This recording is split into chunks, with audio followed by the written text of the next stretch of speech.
BTB listeners, thank you so much for checking out today's episode. Listen, if this episode inspires you, do me a favor, take 5 seconds to shoot me a like and subscribe to the podcast. There are several more exciting guests that are in the pipeline, and I just can't thank you enough for your continued support, and let's keep paying the mission forward. In today's episode, I interview Andy Zurcher. He was a dual sport athlete, winning state championships in Colorado in both basketball and tennis. He was a walk-on at Notre Dame and played on the ATP Tour as a professional tennis player. All of that is not the legacy that he wants to leave. It's the legacy that he's currently leaving for his children. As a husband, as a father, being present in his family, enjoying those moments. And that really resonated with me throughout the conversation. All of the lessons we can learn through athletics and how we can pay it forward to help others.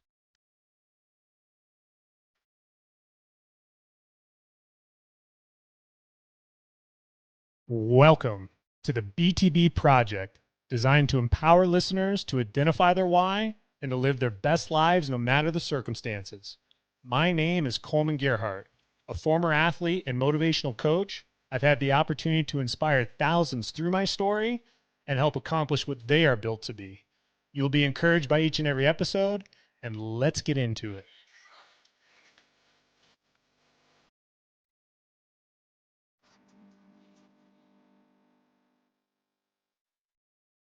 It is a humbling moment for me here on the BTB Project to have the Mount Rushmore of tennis in Parker, Colorado, a hometown where I was able to spend the first 17, 18 years of my life. And before we hopped on, I just remember walking into the high school and seeing this championship banner for tennis. And I had no idea, who was tied to it and how it happened. And long of the story is I end up coming across a mentor of mine that had a 50th birthday recently, and all of a sudden there's an open seat and I sit down and I get to sit next to today's guest, and who I would consider one of the most prolific Colorado tennis players, and an opportunity to have a conversation about life and the mission that he's paying forward. Mr. Andy Zurcher, welcome to the BTB Project.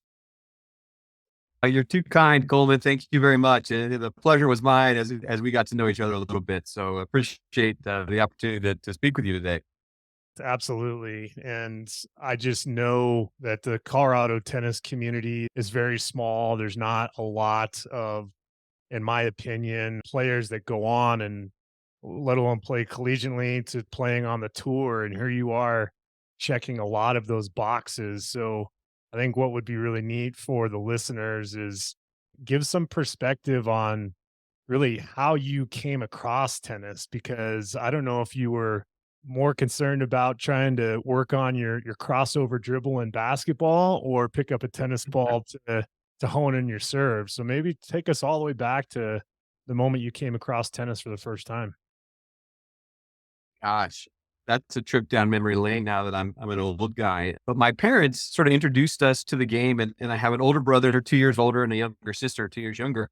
So we started playing, I think at the age of 5, I had my first sort of tennis lesson, and we started, banging the ball back and forth. And I say banging the ball, probably like bunting the ball or trying to make contact. My parents weren't sort of hardcore tennis players growing up. My dad was the athletic director at the Denver Athletic Club at the time.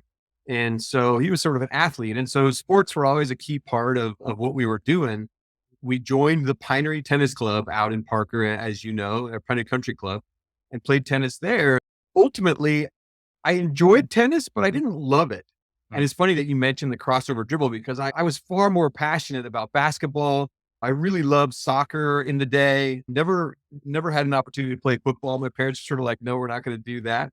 I sort of accidentally fell into having some success early in tennis. And the first tournament that I played, I was 8 years old. And I think my brother was 10 and either got to the finals of the 10 and unders at Lindler Racket Club in Colorado Springs. Yep. I think not long after that, I ended up having some success kind of early. And I think I won the Intermountain as a 10-year-old. So it's like, oh, this is kind of fun. I wasn't sure that the fun was all about tennis, or more for, as a 10-year-old, kind of the fun was winning, and that was, sort of exciting.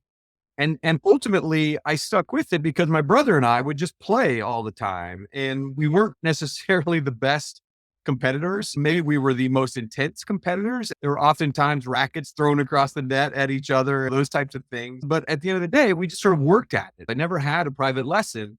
I grew up before Team Colorado was a thing. Yep. I think Team Colorado came about probably when I was in maybe high school, and then started doing some of those types of things. I just played a lot, and I loved the competition of tennis, but I didn't necessarily love the sport of tennis until I got to college. And then all of a sudden it's a team game. And I realized, as a junior, maybe in high school, that it's probably time to focus on tennis.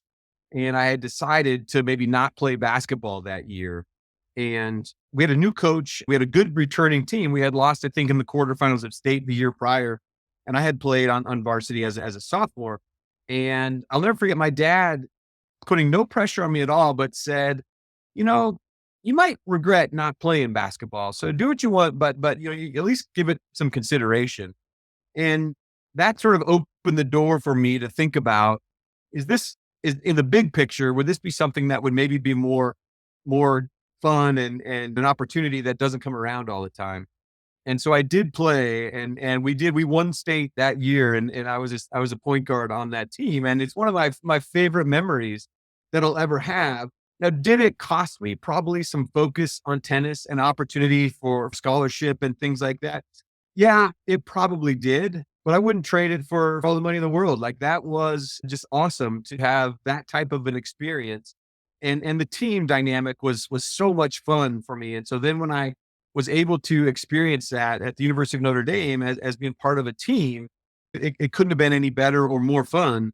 And then you had sort of the best of the competitiveness and the individual nature of tennis, where you're out there on your own, and there's so many amazing character building lessons and life lessons that are presented on the court and in the striving to be a great player. But alongside teammates, and all of a sudden you might be losing a match, but you can hang in there and try and break back one time, because that might help your teammate who's on the next court, who's in a deep third set or something. And so you just, all of those kind of dynamics got so much fun for me that I really started putting a bunch of time and focus into tennis as I finished my senior year in high school, and then got a lot better in college, and ended up having some success in college. Hearing you walk through that, because, I've experienced kind of in two ways. One is, as a tennis player myself, I started tennis very late in my career. I was 14 years old when I really started taking it serious. Yeah. But as I finished my high school career, played in college, and eventually became a coach, I had coached a lot of dual sport athletes and really embraced it. And one of the athletes that I got to work with when I was at Regis Jesuit was Fran Belibi, who ended up playing college basketball at Stanford.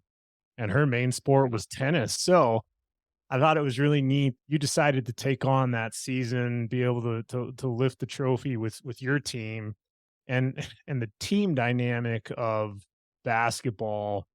It's really hard to grasp in tennis, whether it's, singles or doubles, and having the positions that you have. It's very hard to create a team environment as a coach. So I'm glad you eventually got to experience that in college. With juniors, I find it interesting because you didn't have a Team Colorado. You're at the Pinery Country Club, where I got to teach, ironically, for 6, 7 years. Yeah. I got to teach the moms of the kids that I grew up with, which was rather interesting. But nonetheless, developmentally, you talked about your brother.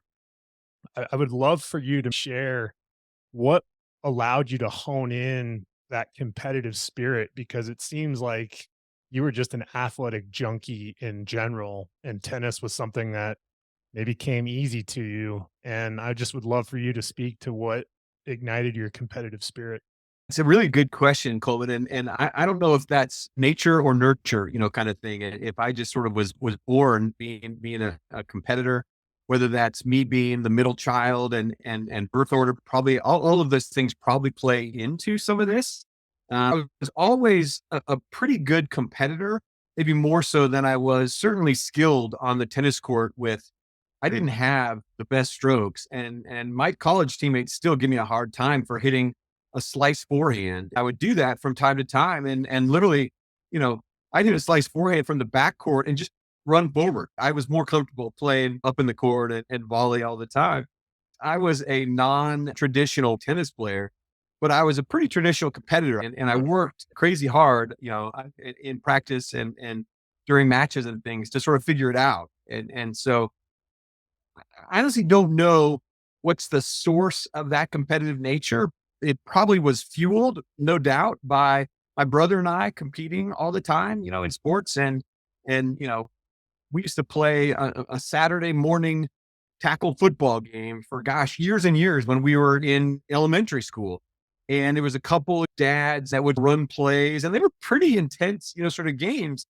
And and so everything that we always did, it never got, it was the positive nature of competition, and so you wanted to win, but there was never a line crossed, and there was clear understanding of you play by the rules and you sort of do the right things, but it's okay to get out there and work really hard to win.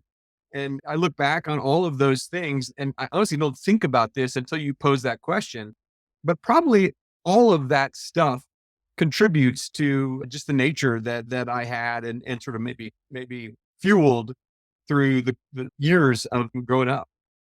Yeah, and it's thinking of those football games. I mean, growing up in Parker myself, in the Pinery, I remember going to one of the parks there near like Mountain View Elementary and playing those same Yep. games. My brother was 4 By the years way, I was older the than me. first graduating class from Mountain View Elementary. It's a small world. I mean, that whole, dynamic there in Parker with, Mountain View to Northeast to then I did Parker Vista and then eventually to Ponderosa. It Yeah, was just really I followed fascinating that same trip. growing up in that area and kind of experiencing that same competitive spirit myself, having an older brother that beat me in every sport you could possibly imagine. And he gave me that tough love of making sure that he was the senior and I was the freshman. And what was fascinating was the only sport that I could finally beat him in was when I tried out for the high school tennis team my freshman year. And I beat him out for the last spot on the team to make the team. And my brother quit tennis and I never heard the end of it.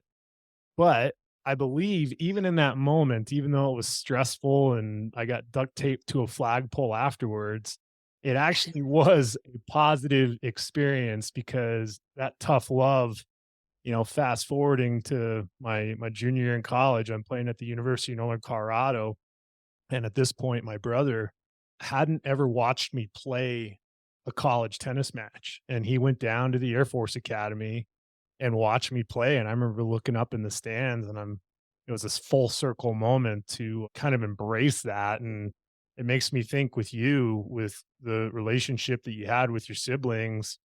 I mean, is that something that carried on into when you were playing basketball or playing tennis? Wow, you're tapping into some things here, Cole, just foundational moments in my life. And one of them has to do with what we were just talking about.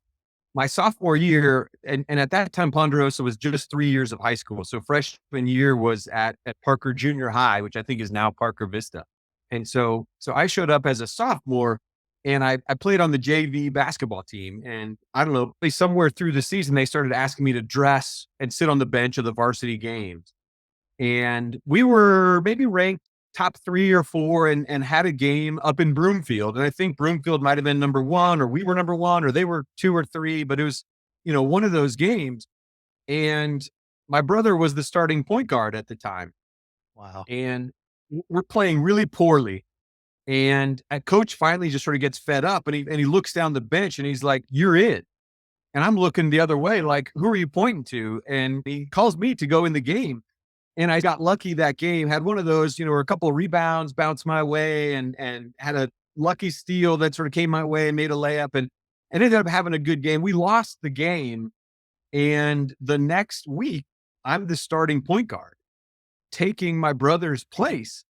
And, holy cow, that's a pretty big thing from his perspective. Of course, I'm this sophomore, I'm probably 15 years old and think that I'm all that or whatever. And he was remarkably supportive. And some of the other seniors were not quite as supportive of a sophomore kind of getting time, but he was wildly supportive in the district championship game that we needed to win to get to state. Call it 2 weeks later, play a really poor first half. And I'm throwing the ball all over the place. And I'm kind of feeling like I'm single-handedly losing the game for us, even though we're better than this team. As we go into the locker room, my brother stops. I'm going to get emotional here. And just says, "Hey, you're the best guy out here. You're doing fine." Gives me this encouraging kind of speech as I'm sitting there just about to like crater into myself. And we go out there and the coaches are like, "All right, we're going to stop, running our press break. Just get the ball to Andy and let him break the press." Cause I was probably, I don't know, 5'5" at the time and 125 pounds or something, but I was quick. And so I would just get the ball and dribble through the press and then, hit people for layups, fill in the lanes. And we ended up kind of running away with the second half. And by no means is that a tribute to anything that I did. I attribute entirely that success to my brother being the bigger guy. And that's easy to say when we're older now and we're parents and we have kids. But my brother was probably 18 at the time and incredibly supportive of his, call it 16-year-old brother or something. That's pretty special and pretty unique that we had that. He just paves the way and shows me how to be a great father, how to be a great friend, how to be a great person. And I'm lucky to have him in my life. You asked a question about sort of my family. My poor sister got dragged to a million tennis matches and basketball games and things. And she's always awesome. She was a great gymnast in her own time. And she also is a great tennis player and played at Ponderosa. But my parents were wildly supportive and just every once in a while I'd show up. I'll never forget I'm in Madison, Wisconsin for the Midwest regional tournament. And I look up in the bleachers, maybe it was actually a dual match. And there's my dad. Didn't let me know that he's coming, but just shows up to one match. Never, ever felt like I didn't have support for my family and beyond just support, kind of the right kind of support and the right perspective and the right understanding that playing to win is important. Yeah. Playing to win the right way is more important. So yeah, I was incredibly blessed with the family that I have. Yeah, I think that is just it's a powerful testament to how important it is to have support in any endeavor, whether it's a team sport or an individual sport. And it's amazing at the time that we're recording this, Andy. I don't know if you knew this, but Ponderosa just celebrated its 40th year anniversary and they had an alumni event. And I unfortunately wasn't able to attend. One thing that kind of resonates with me, Andy, about that demographic and about that school is always was very community oriented. And it had that small town vibe to where everybody kind of seemed like they had each other's back. And when I was playing tennis there and not nearly having the type of success like you had, but just playing tennis there, I always felt supported. So I just would love for you to maybe walk back to that moment to state championship Ponderosa. Do you remember the match that allowed you to lift the trophy? And can you speak to the community of support that was around you in that moment? Yeah. Gosh, you're bringing me back 100%. What you described was probably amplified even more years earlier when I was a student there. I moved out to Parker in 1976 and there was nothing out there. Lincoln Avenue was a dirt road, one lane each way kind of a thing. And so Ponderosa was this sort of blend of families that was very much a small town. And you went to elementary school with most of your classmates and you went to junior high with almost all of your classmates. And then you went to high school with those classmates. And so there were essentially 3 elementary schools that fed into the junior high school. And the junior high was the only school that fed into our high school. And so so you knew everyone incredibly well. And when we have, reunions, you're going back to not just high school reunions. For most of the people there, you're going back to 10 years worth of education together that you spent. And And that's pretty unique and pretty special. The support and the entire community would be at the basketball games. And when we won state, you'll never forget, there was an old Pizza Hut kind of in the middle of it. And so the whole town went to Pizza Hut to celebrate afterwards. Oh, the salad bar and the pan pizza. I mean, you could never beat that back. Yes, man. But you asked about the tennis. My junior year, when I won state in Grand Junction, Colorado, so probably same right at their Mesa, the courts, right at Mesa. Colorado Mesa, right? Yeah. They played differently then. You played 3 matches that first day. And so I think it was Friday. And I played Scott Jones from Pueblo in the first match. I played Ivan Brown from Manual in the second match. He went on to play at Army, was a great player. And his dad was the coach, Ira Brown, and they're awesome. And then I played Peter Spiska from Cherry Creek in the semifinals. So it's a long day because those are all really good players.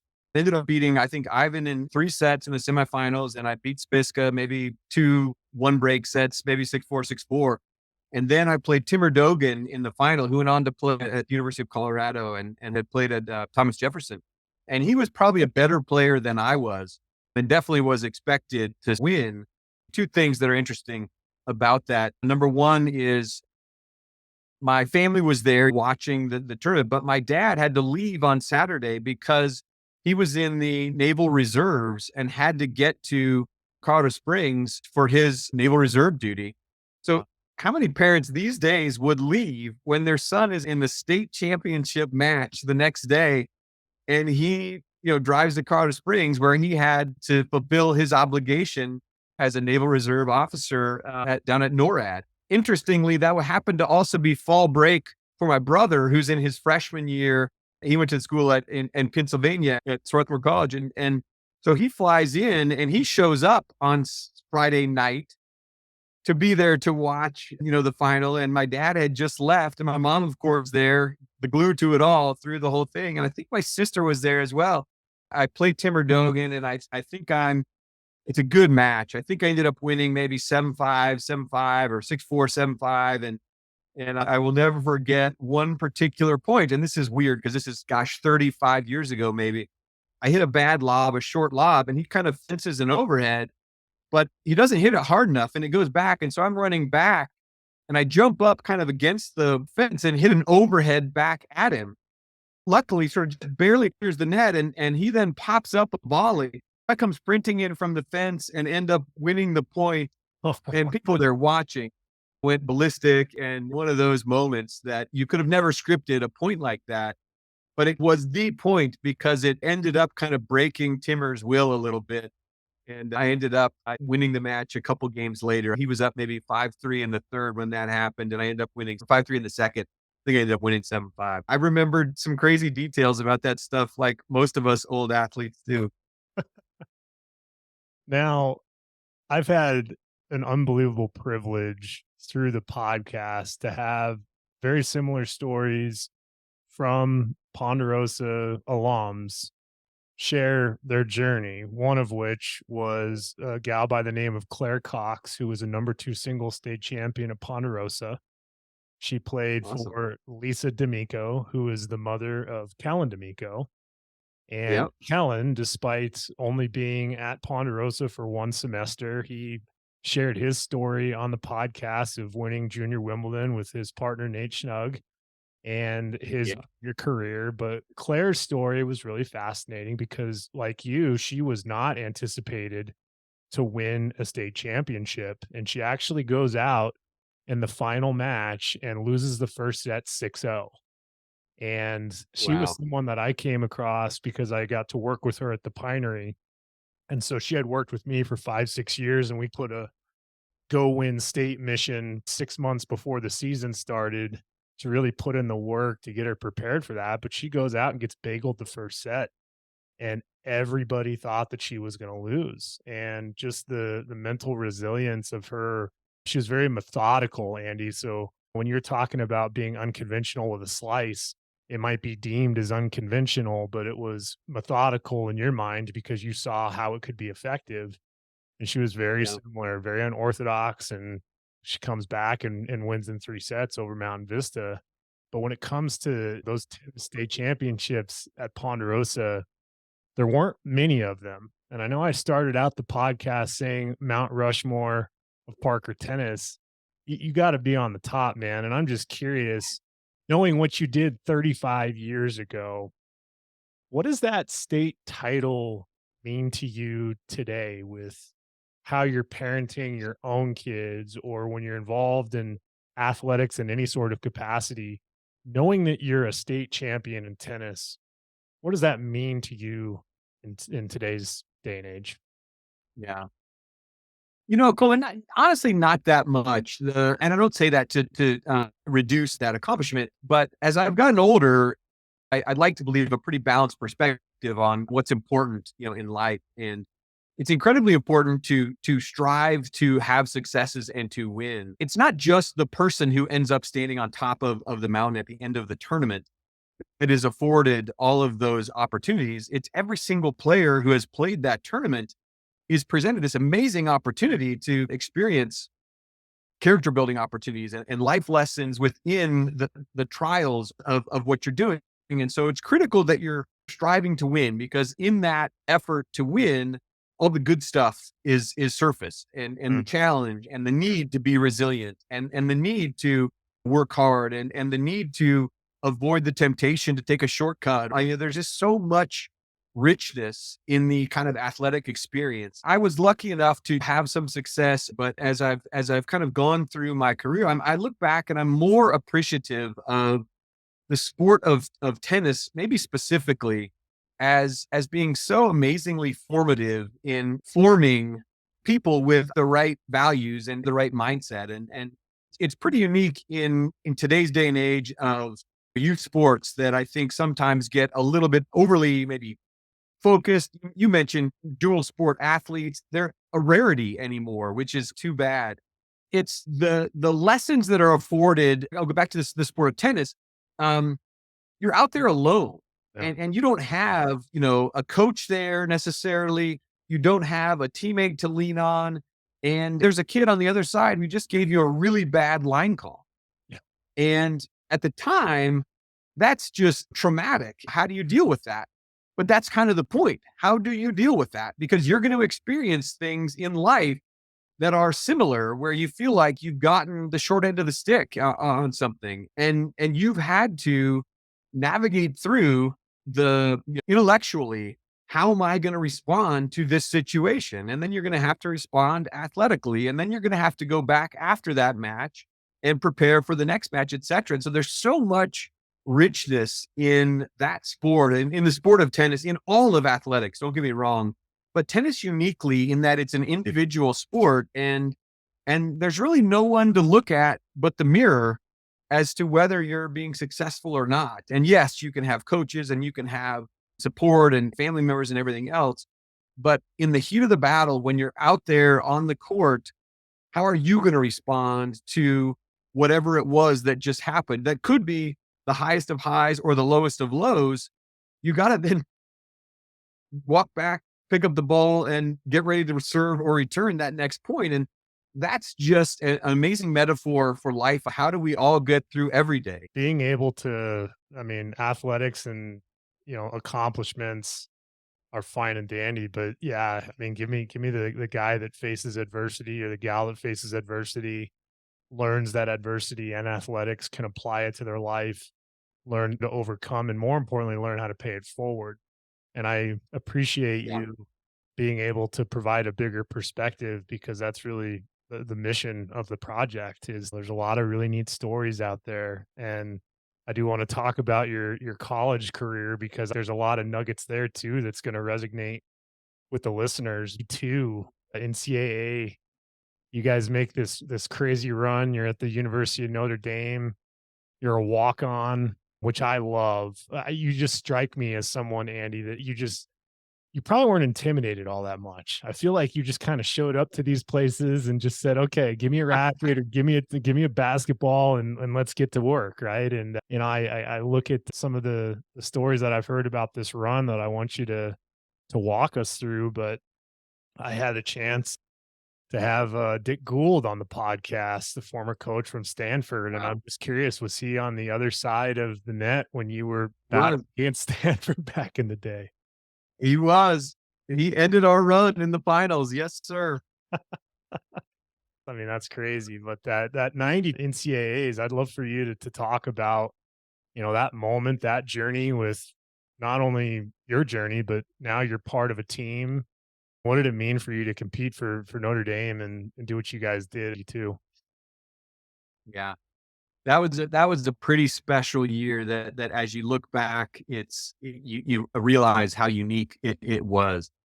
My freshman year, the best player in the country who was going to college was a guy by the name of David DeLucia from Pennsylvania. And he decided to go to Notre Dame, which was crazy because he was playing with, it would have been Sampras, it would have been Courier, it would have been Agassi, Chang.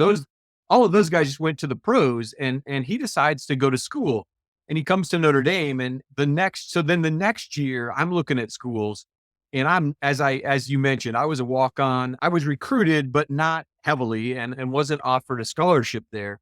And so my choice to go to Notre Dame was I needed to take a ROTC, a Naval ROTC scholarship, so that we could afford school. I ended up leaving ROTC after 1 year and worked my way into a scholarship at Notre Dame after that first year.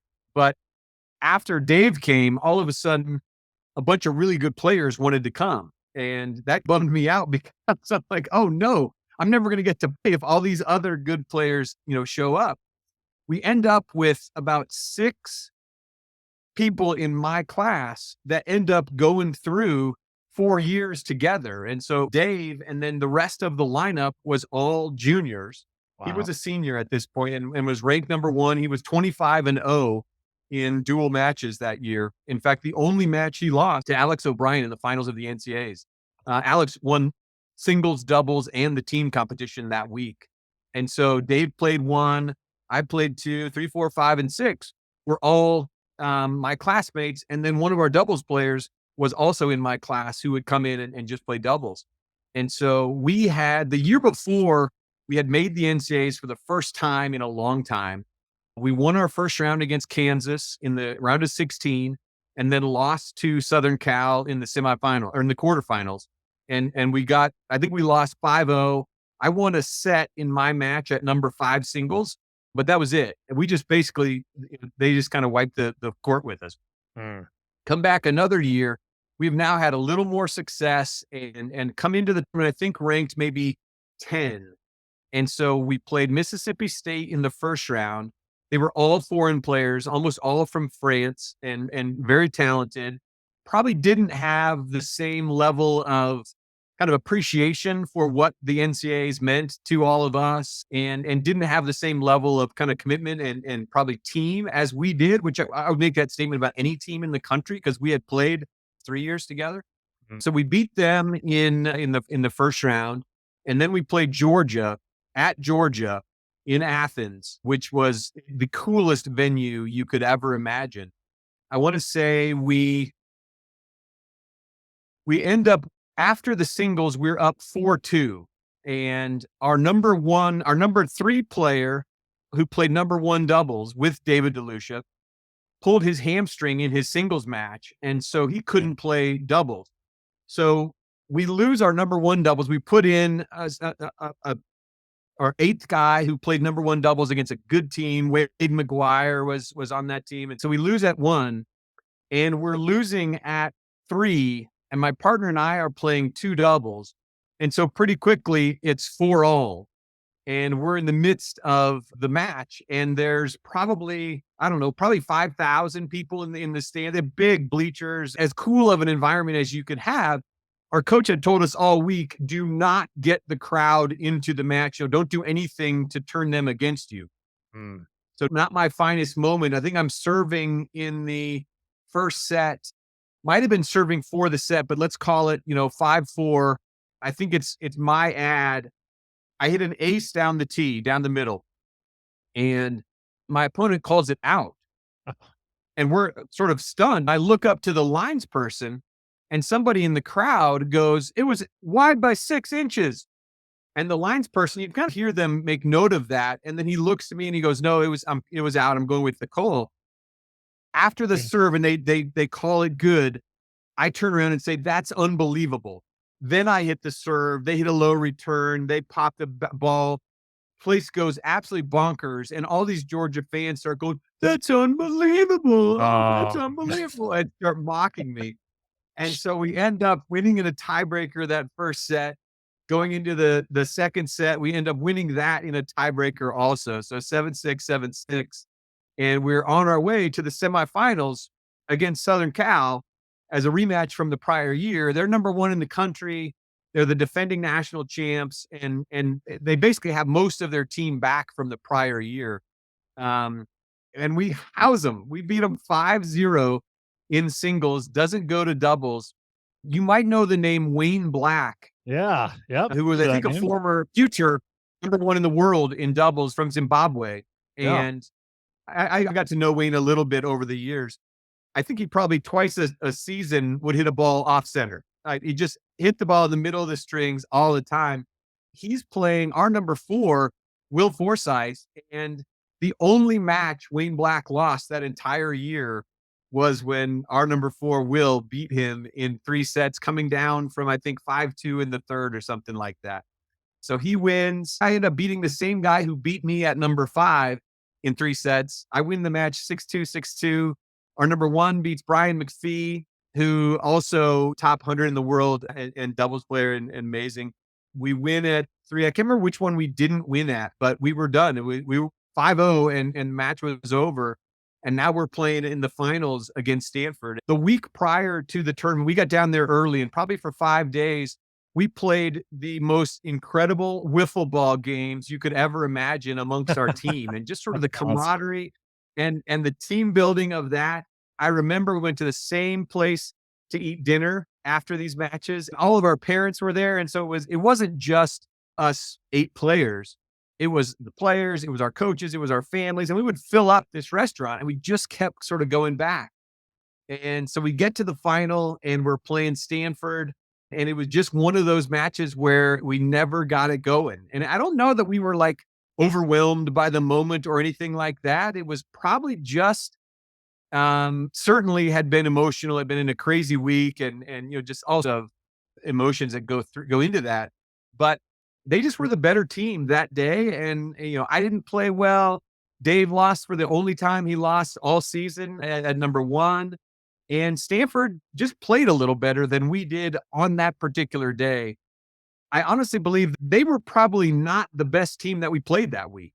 And yet the way the tennis goes and the way momentum goes and the way team tennis can sort of start to spiral, we were on the other end of the stick for the final match there. Whereas the prior 3 matches had been just memories for a lifetime that we still talk about to this day.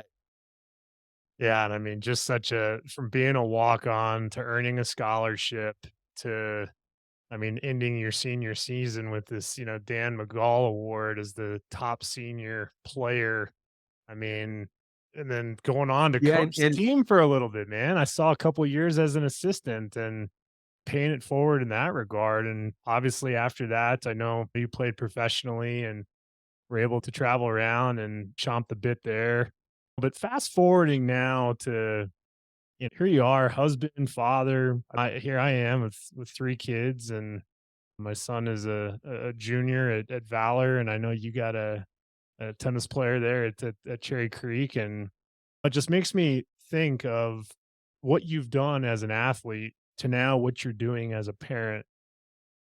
I got to ask, has it been more fulfilling for you to win that state championship or play in the finals of the NCAAs or watch your kids play sports, watch your son win a state championship? What has been more fulfilling for Mr. Andy Zurcher?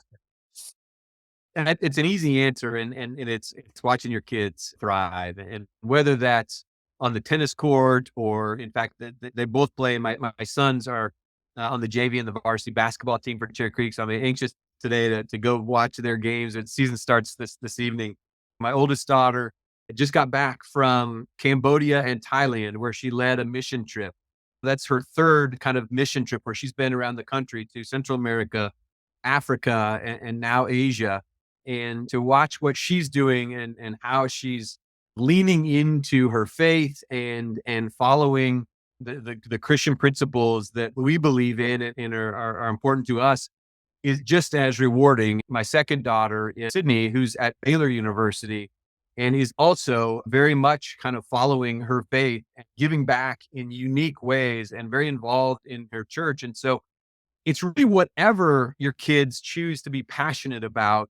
There's nothing better than watching them pursue those passions and hopefully helping to provide some guardrails and kind of steering a little bit, but really um, athletics, as we've talked about, create this amazing and right there in front of you opportunity to kind of talk about life lessons and things like that. But really, it's anything. It doesn't have to be athletics. And whether it's in band or theater or whatever it is that you're passionate about, you ask which has been maybe more inspiring. I will say what has been more challenging is, as a parent, how do you know what to say? How do you know when to say that? How do you know when to just support? And how do you know when to maybe give them a little bit of a kick and bumping along a little bit? And Right. that's crazy challenging stuff, but it's also crazy rewarding to watch them kind of become who they're going to become and the best versions of themselves. And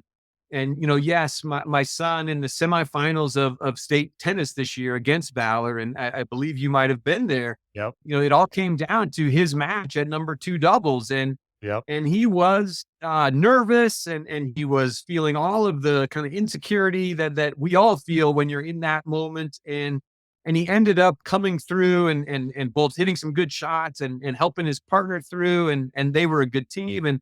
And yeah, that's pretty special and pretty unique. And that moment will likely, live with him forever.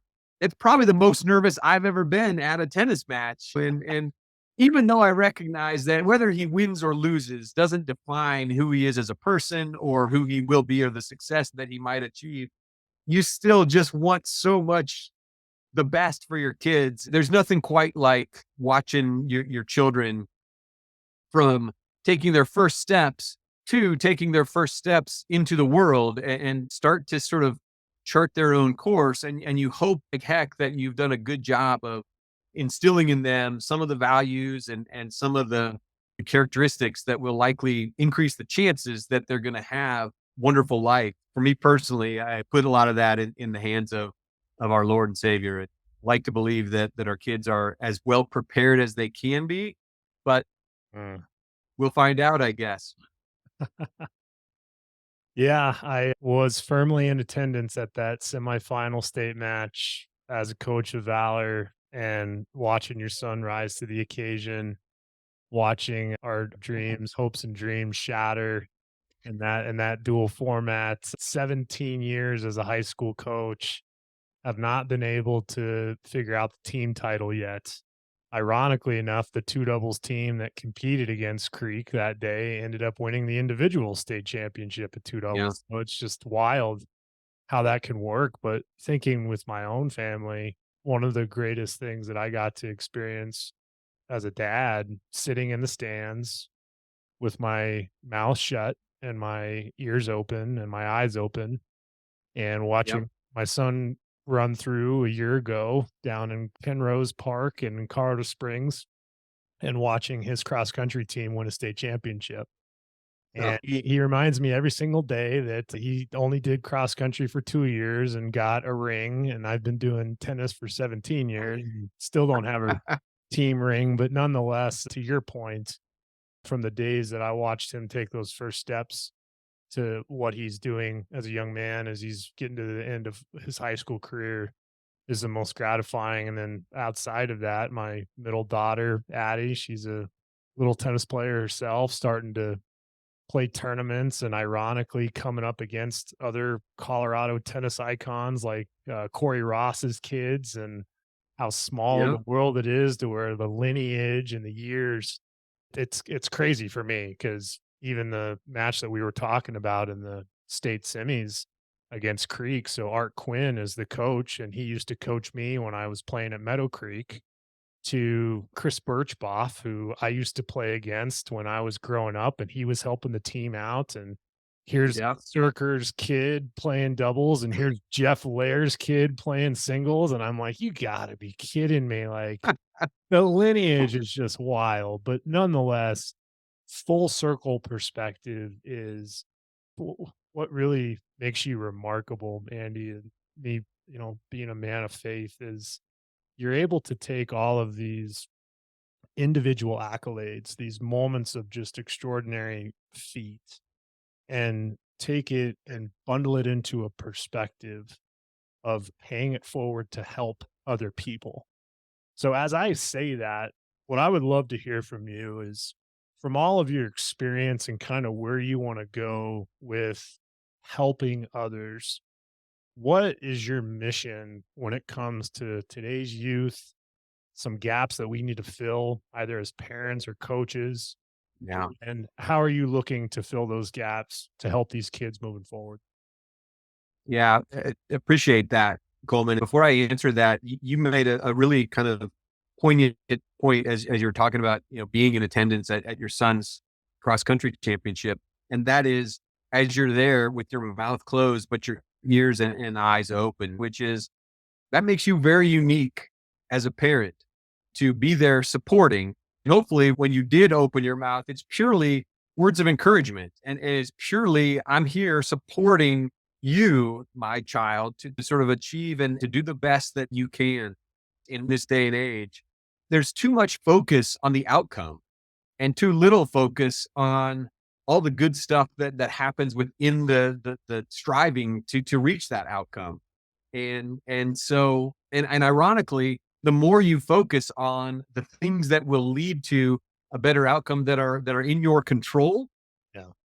you will have that more success if you focus on those things that you can't control. And so there's too many parents, and honestly too many coaches too, who put a whole lot of emphasis on winning the 8 and under, softball Right. league championship or whatever.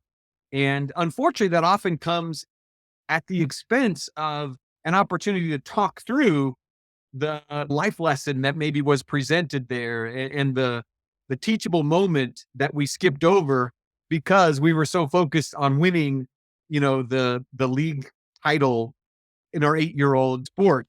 And so, first off, I commend you for having the perspective as a parent that this is their thing. Their self-worth isn't determined by their success, nor is your worth as a parent determined by your child's success or not. Too often, I believe, in the last decade or so, we're heading down this path where you got to specialize in a sport so that they can get a scholarship, so that they can be successful. All of that sort of speaks to how I'm hoping to make an impact and make a difference in the lives of some of these, young athletes or just people that are sort of in that ecosystem, to help them. And I've been fortunate enough to have had some pretty unique experiences, and we've talked about some of those, and playing tennis around the world and playing professionally in Central America and Australia and Europe.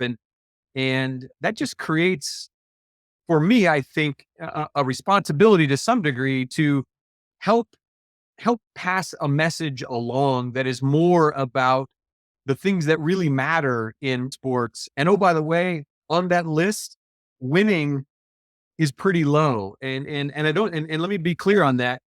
And I've said this many times, but it's critical that you strive to win, and you have to have that goal, because in the pursuit of that goal is when the important kind of lessons that ought to be amplified and discussed and talked about. And I've had the pleasure to be on the State of Colorado Leadership Council for the Positive Coaching Alliance for, probably 5 years or so now. And there's a guy by the name of Jeff Dale that was born out of the psychology department at Stanford. And I think in 1999 is when that was founded. And it's trying to eradicate the stories that you hear of fights in the parking lot, or why is there a referee shortage in high school athletics? Because it's not much fun to go out there and get yelled at for a couple hours, and you get paid next to nothing It's probably how you And it's fell a down in function Athens of that one day, right? You know? exactly right. I mean, it's tough to be a And ref. I hope to be able to work with, athletes and or parents and or coaches in some way to help kind of illuminate both ways to be more successful as athletes, but also ways to get the maximum benefit out of that experience that might not have anything to do with winning that particular match or that particular tournament, but rather understanding the context of trying to reach goals and dealing with setbacks and dealing with successes and working with others and being a leader or being a follower, playing your role on the team.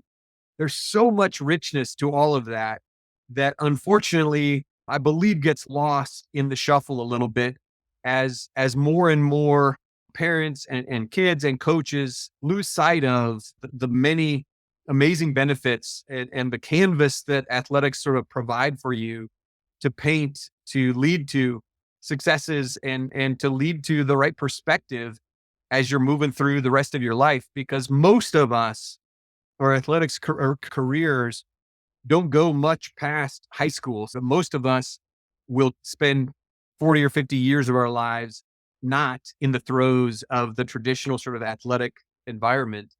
And it's amazing how well those experiences from your youth can translate into setting you up with a strong foundation to be able to navigate the rest of your life efficiently and effectively.